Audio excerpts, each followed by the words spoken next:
ជំរាបសួរបងប្អូនទាំងអស់គ្នាសូមស្វាគមន៍មកកាន់វីដេអូរបស់ខ្ញុំបាទអញ្ចឹងនៅក្នុងវីដេអូនេះខ្ញុំសូមនិយាយអំពីទូរស័ព្ទចេញពីក្រុមហ៊ុន Vivo ដែលមានឈ្មោះថា Vivo IQOO Neo បាទមិនមែនជា Vivo IQOO ទេបាទអញ្ចឹង Vivo មានចេញពីស៊េរីហ្នឹងបាទមាន Vivo IQOO ធម្មតាហើយនិង Vivo IQOO Neo នៅក្នុងឆ្នាំ2019នេះយើងឃើញថា smartphone ដែលល្អបំផុតនៅក្នុងទឹកប្រាក់$300ជាងនោះគឺខ្ញុំឃើញថាមានតែ Mi9T តែប៉ុណ្ណោះបាទអញ្ចឹងយើងឃើញថា Mi9T មួយនេះគឺពិតជាល្អមែនទែនទាំងការ design ក៏ល្អទាំងកម្លាំងម៉ាស៊ីនក៏ល្មមបាទ Snapdragon 730បាទជាមួយនឹងអេក្រង់ធំអត់មាន noise អីចឹងទៅបាទអញ្ចឹងឥឡូវហ្នឹង Vivo បានបញ្ចេញស៊េរីមួយគឺប្រហែលជា Mi9T killer ប្រហែលជាអាច killer Poco F1 ទៀតក៏ថាបានដែរ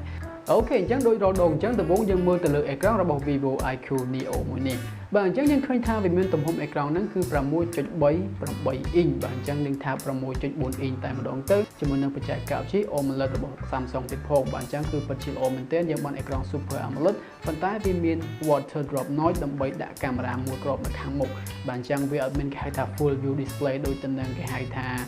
Vivo V15 Pro ឬក៏ស៊េរីដែលខ្ញុំនិយាយមកអញ្ចឹង Mi9T នោះទេបាទអញ្ចឹងវាមាន noise បើសិនជាបងប្អូនមិនចូលចិត្ត noise បាទអញ្ចឹងយើងមានចំណុចច្រើនណាស់ដូចជា Oppo F1 Pro ក៏មានបាទអញ្ចឹង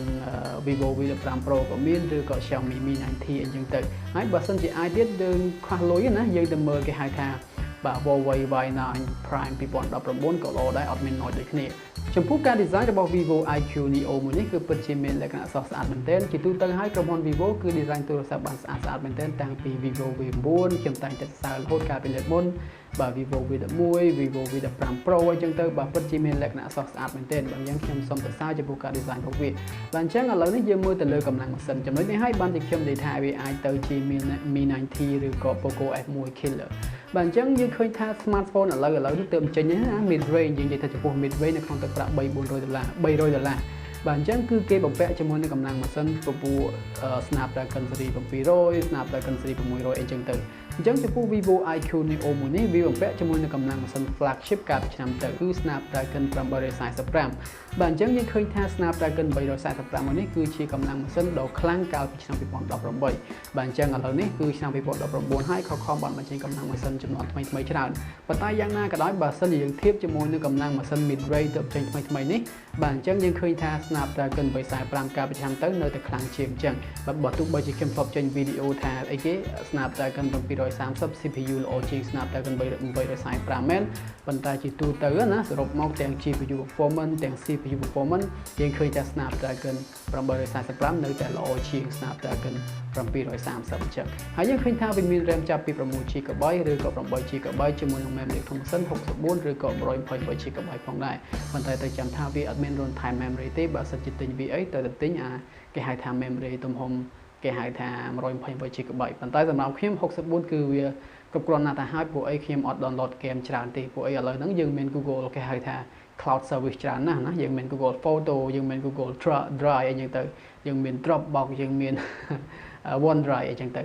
ចំពោះកាមេរ៉ារបស់ Vivo IQOO Neo មួយនេះយើងឃើញថាវាមានកាមេរ៉ា3គ្រាប់ដូចគេដូចឯងដែរប៉ុន្តែត្រង់ថាវាអត់មានគេហៅថា48 megapixel sensor ទេប្រហែលជា Vivo ធ្វើអញ្ចឹងដើម្បីធ្វើការដាក់តម្លៃឲ្យទាបអញ្ចឹងណាបាទដាក់កម្លាំងម៉ាស៊ីនខ្លាំងប៉ុន្តែគាត់ព្យាយាមរក្សាតម្លៃទាបធ្វើម៉េចឲ្យទូរស័ព្ទហ្នឹងស្ថិតនៅក្នុងលំដាប់គេហៅថា mid range category ចំពោះតម្លៃរបស់វាបាទអញ្ចឹងយើងឃើញថា smartphone ទើបចេញឥឡូវហ្នឹងគឺគេដាក់48 megapixelគឺសឹងទាំងអស់តែម្ដងបាទអញ្ចឹងដោយឃើញថា Vivo IQOO មួយនេះមានកាមេរ៉ា3គ្រាប់មែនប៉ុន្តែដោយ lens ទី1របស់វាហ្នឹងគឺមានទំហំ12 megapixel ហើយ lens ទី2របស់វាហ្នឹងគឺមានទំហំ8 megapixel ជា wide angle lens ហើយ lens ទី3ហ្នឹងគឺជាគេហៅថា depth sensor ដែលមានទំហំ2 megapixel តែប៉ុណ្ណោះវាអត់មានគេហៅថា telephoto lens ហ្នឹងគេទេនិយាយចំពោះថ្មរបស់ Vivo IQOO Neo មួយនេះក៏យើងឃើញថាវាមានទំហំធំណាស់ដែររហូតដល់ទៅ